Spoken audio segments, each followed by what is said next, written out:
सभी विद्यार्थियों को आज के पाठ के प्रति स्वागत है। आज हम अनुयुक्ति के बारे में चर्चा करेंगे। ये विषय हमको शुद्ध वाक्य बनाने के लिए बहुत मदद करेगी। तो देख लीजिए अनुयुक्ति की इसकी संज्ञा क्या है। किसी भी वाक्य में लिंग, वचन, कारक, विशेषण, संज्ञा, विशेष्य आदि की दृष्टि से जो समन्वय रखा जाता है उसे अनुयुक्ति कहते हैं। किसी भी वाक्य में लिंग, वचन, कारक, विशेषण, संज्ञा आदि की दृष्टि से जो समन्वय रखा जाता है उसे अनुयुक्ति कहते हैं। यदि ये उसकी संज्ञा है। यदि एक नंबर में देख लीजिए, यदि अनेक विशेष्यों, अनेक संज्ञा के लिए एक विशेषण आता है तब विशेषण के लिंग, वचन पास के विशेष्य या संज्ञा के अनुसार होता है। देख लीजिए उदाहरण को। पुराने पलंग और चारपाइयाँ। पुराने पलंग, यह पलंग पुल्लिंग में है और बहुवचन में है, इसलिए ये विशेषण को बहुवचन में पुराना ना लिखकर पुराने लिखा गया है। और देखो चारपाइयाँ स्त्रीलिंग में है। तो कहा जाता है कि यदि अनेक विशेष्यों या संज्ञा के लिए एक विशेषण आता है, एक विशेषण पुराने आता है, तब विशेषण के संज्ञा, विशेषण के लिंग, उसका लिंग, वचन पास के विशेष्य, उसके पास कौन है? पलंग उसके पास है, तो ये विशेषण के पास पलंग संज्ञा है। तो ये पलंग संज्ञा को लेकर पलंग संज्ञा के अनुसार ये पुराना न होकर पुराने हो गया है। तो ठीक है, आगे बढ़ेंगे। तो पुरानी चारपाइयाँ और पलंग, यहाँ पुरानी चारपाइयाँ स्त्रीलिंग है बहुवचन में, तो इसलिए ये पुरानी हो गई है। तो ये उसका निकट में है, ये विशेषण के निकट ये संज्ञा है, तो ये संज्ञा के अनुसार ये विशेषण का रूप है।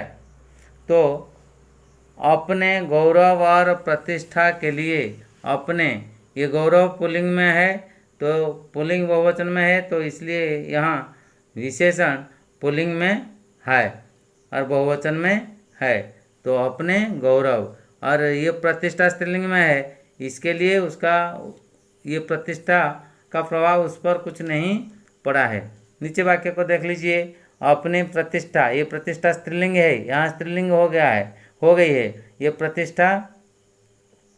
प्रतिष्ठा स्त्रीलिंग में है, तो इसलिए ये अपनी हो गई है।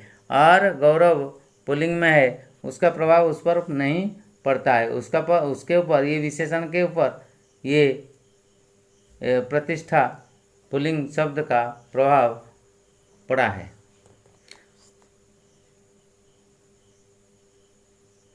तो ये 2 नंबर में देख लीजिए। विधेय विशेषण के लिंग, वचन अपने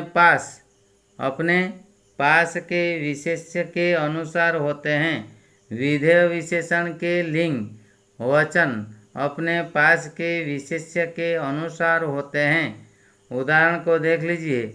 ये कपड़े और साड़ियाँ पुरानी है, ये विधेय है। विधेय के अनुसार जो उसका विशेषण है आगे लगता है, जो विशेषण है, ये विशेषण का रूप किसके अनुसार? विधेय विशेषण के लिंग। ये विधेय जो है साड़ियाँ, ये साड़ियाँ के अनुसार ये पुरानी हो गई है, विशेषण रूप पुरानी होते हैं।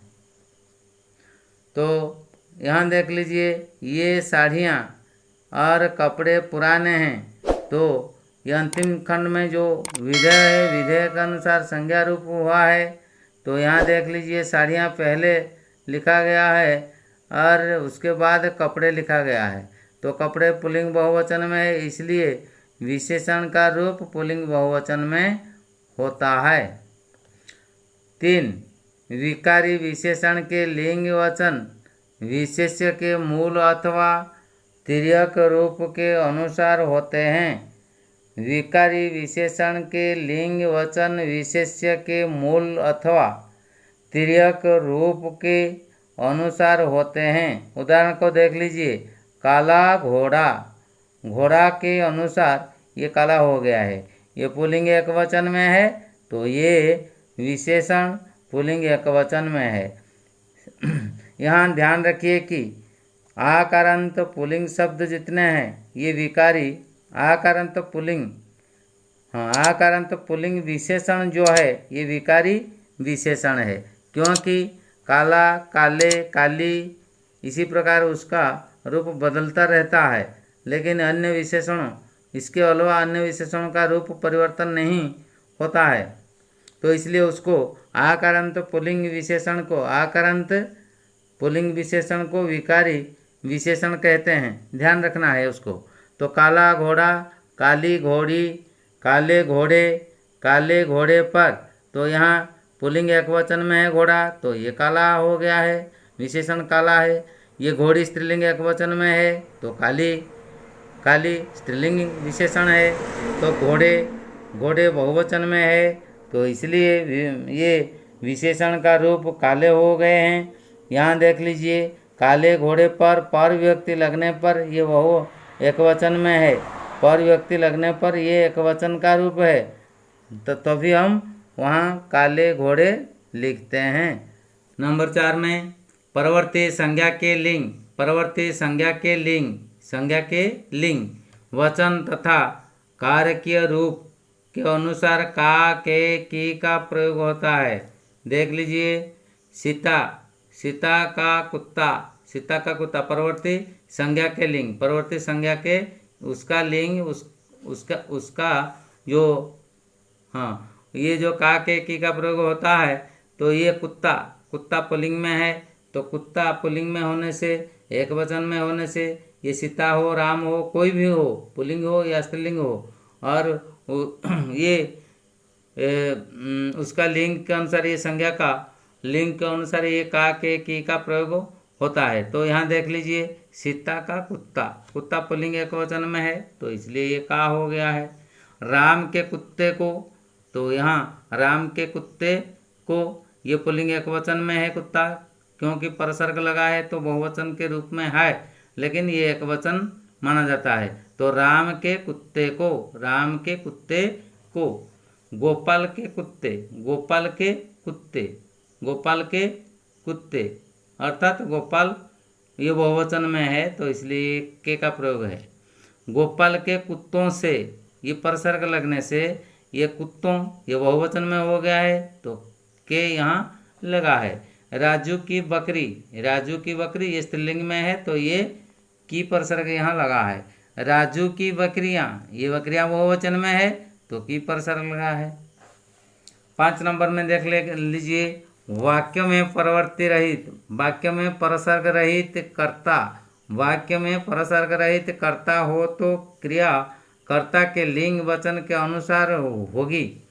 तो देख लीजिए, लड़का खेलता है, लड़का खेलता है, यह परसर्ग नहीं है, परसर्ग ना रहने के कारण, परसर्ग ना रहने के कारण यहाँ खेलता एकवचन में हुआ है। तो इसी प्रकार देख लीजिए, लड़के खेलते हैं, तो लड़के बहुवचन में है, तो क्रिया बहुवचन में हो गई है। तो लड़की खेलती है, ये संज्ञा स्त्रीलिंग में है, तो लड़की स्त्रीलिंग में है कर्ता, तो इसलिए ये खेलती है एकवचन में। और लड़कियां खेलती हैं, लड़कियां खेलती हैं, ये बहुवचन में संज्ञा होने के कारण कर्ता बहुवचन में होने से ये क्रिया भी बहुवचन में हो गई है। 6 नंबर में देख लीजिए, वाक्य में कर्ता, वाक्य में कर्ता परसर्ग युक्त हो, वाक्य में कर्ता यदि परसर्ग उसके साथ लगता है तो क्या होना है। और कर्म परसर्ग रहित, कर्म के साथ परसर्ग नहीं रहता है, तो क्रिया कर्म के लिंग वचन के अनुसार होगी। देख लीजिए उदाहरण को, लड़के ने केला खाया, लड़के ने केला खाया, एक लड़के ने केला खाया, तो यहाँ वाक्य में परसर्ग लगा है, कर्ता के साथ परसर्ग नहीं लगा है। इसके बाद ये जो कर्म है, केला जो कर्म है ये पुल्लिंग एकवचन में है, तो क्रिया पुल्लिंग एकवचन में खाया हुई है। तो लड़की ने केला खाया, लड़की स्त्रीलिंग में है, ने परसर्ग लगने से कर्ता क्रिया पर कर्ता का कोई प्रभाव नहीं होता है, तो इसलिए उसको वाक्य से आउट कर देंगे। तो केला पुल्लिंग एकवचन में है, तो ये क्रिया भी पुल्लिंग एकवचन में होती है। लड़कों ने केला खाया, लड़कों ने केला खाया, अनेक लड़कों यहाँ है, लेकिन परसर्ग लगने से उसको वाक्य से आउट कर देंगे और केला के अनुसार क्रिया को ही हमको लिखना पड़ता है। लड़की ने केले खाए, लड़की ने केले खाए, अनेक लड़की, लड़की ने केले खाए, केले बहुवचन में है, तो केले बहुवचन होने के कारण ये खाए हो गए हैं। क्योंकि केले बहुवचन में है तो क्रिया बहुवचन में हमको लिखना पड़ेगा। उसी नियम को फिर आगे बढ़ेंगे और उसके जो उदाहरण को देख लीजिए क्या है उसमें। लड़की ने रोटी खाई, लड़की स्त्रीलिंग में है, लेकिन हम पहले से पढ़ चुके हैं भूतकाल में यदि नए परसर्ग किसी कर्ता के साथ लगता है तो क्रिया की रूप कर्म के अनुसार होती है। तो यहाँ रोटी स्त्रीलिंग में है तो यहाँ खाई हुई है। तो लड़के ने रोटी खाई, ये भी ठीक है, क्योंकि कर्ता के साथ नए परसर्ग लगने के कारण कर्म के अनुसार क्रिया होती है। और लड़कों ने रोटियां खाई, ये रोटियां बहुवचन में है, तो यहाँ खाई हैं, खाई हो गई है, क्योंकि लड़कों के साथ नए परसर्ग लगा है। ये नए परसर्ग लगने के कारण कर्म के अनुसार क्रिया होती है। कर्म जिस लिंग में है और जिस वचन में है तो क्रिया उसी के अनुसार होती है। रोगी से रोटी खाई नहीं जाती, रोगी से रोटी खाई नहीं जाती, तो यहाँ रोटी कर्म है, कर्म के अनुसार क्रिया होती है और ये जाति भी होती है। ये मुख्य क्रिया ग्रहण का दोनों को यहाँ लिखा गया है। रोगी से रोटी खाई नहीं जाती। 7 नंबर में देख लीजिए, कर्ता परसर्ग युक्त हो, कर्ता परसर्ग युक्त हो, वाक्य कर्म रहित हो तो क्रिया पुल्लिंग एक वचन तथा अन्य पुरुष में होगी। तो देख लीजिए उदाहरण को। मैंने खाया उत्तम पुरुष के साथ ने लगा है, ने परसर्ग लगा है, इसी के कारण कर्ता के साथ ने परसर्ग लगने से क्रिया स्वतंत्र पुल्लिंग एक वचन में रहती है। सीता ने खाया, कोई भी कुछ परिवर्तन नहीं यहाँ हुई है, क्योंकि क्रिया के साथ कोई कर्म नहीं है। यदि कर्ता के साथ ने परसर्ग लगा है और कर्म कोई कुछ नहीं है यहाँ, तो क्रिया पुल्लिंग एक वचन अन्य पुरुष में रहती है। रोगी से चला नहीं जाता, रोगी से चला नहीं जाता, उन लोगों का लिखना पड़ा, उन लोगों को लिखना पड़ा, उन लोगों को लिखना पड़ा, उन लोगों को लिखना पड़ा। यहाँ परसर्ग लगा है, उसको काट देना है वाक्य से और लिखना पड़ा हो गया है। 8 नंबर में देख लीजिए, कर्ता और कर्म दोनों परसर्ग युक्त हो तो क्रिया पुल्लिंग एक वचन तथा अन्य पुरुष में होगी।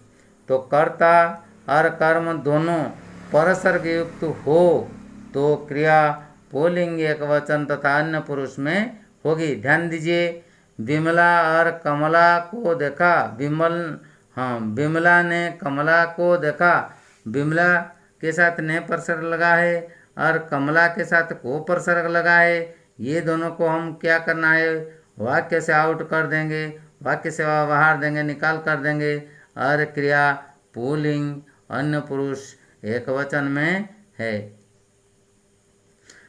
और एक उदाहरण नीचे भी है, रवि ने कवि को बुलाया, रवि के साथ ने परसर्ग लगा है और कवि के साथ को परसर्ग लगा है, तो ये दोनों के साथ परसर्ग लगने के कारण देख लीजिए ये जो क्रिया है ये स्वतंत्र रह जाता है, ये स्वतंत्र रह जाता है। स्वतंत्र रहने का मतलब यहाँ होता है कि ये स्वतंत्र अर्थात अन्य तृतीय पुरुष तृतीय पुरुष एकवचन का रूप ये होती है। ये क्रिया तृतीय पुरुष एकवचन होती है। समान लिंग वचन के अनेक प्राणीवाचक कर्ता परसर्ग रहित हो तो क्रिया उसी लिंग में बहुवचन होगी। राम, रवि, गोपाल पढ़ रहे हैं। समान लिंग ये है राम, रवि, गोपाल, ये सब प्राणीवाचक करता है और परसर्ग उसके साथ नहीं लगा है तो क्रिया पुल्लिंग बहुवचन में है। राम, रवि, गोपाल ये एक वचन पुल्लिंग शब्द है और प्राणीवाचक भी है और क्रिया पुल्लिंग बहुवचन में होगी। मीता, सीता और रीता पढ़ रही हैं तो ये स्त्रीलिंग है, ये भी स्त्रीलिंग है, ये स्त्रीलिंग है और ये प्राणीवाचक कर्ता भी है तो इसलिए क्रिया की रूप स्त्रीलिंग में है।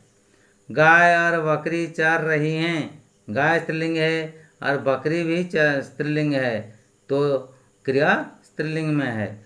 पेड़ा और रसगुल्ला रखे गए हैं, पेड़ा और रसगुल्ले रखे गए हैं, पेड़ा और रसगुल्ले रखे गए हैं, पेड़ा और रसगुल्ले रखे गए हैं। रसगुल्ला पुल्लिंग बहुवचन में है तो यहाँ गए लिखा गया है, क्रिया गए हो गई है।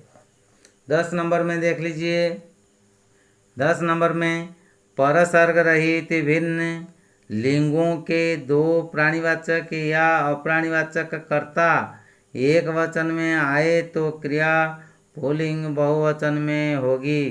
तो देख लीजिए उदाहरण को, राजा रानी बैठे हैं तो राजा रानी ये भिन्न लिंग है, ये पुल्लिंग में है, ये स्त्रीलिंग में है तो लेकिन ये दोनों प्राणीवाचक है और कर्ता एकवचन में आए तो क्रिया पुल्लिंग बहुवचन में हो गई है।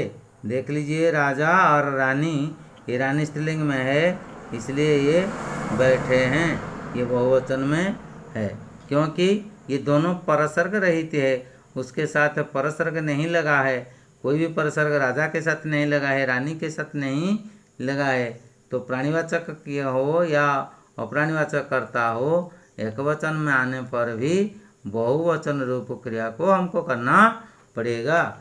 देख लीजिए नीचे, भाई बहन खेल रहे हैं, ये एक वचन में है, ये एक वचन में है, ये स्त्रीलिंग में है होने के बावजूद भी ये दोनों को परसर्ग रहित है, इसी के कारण खेल रहे हैं, क्रिया बहुवचन में है।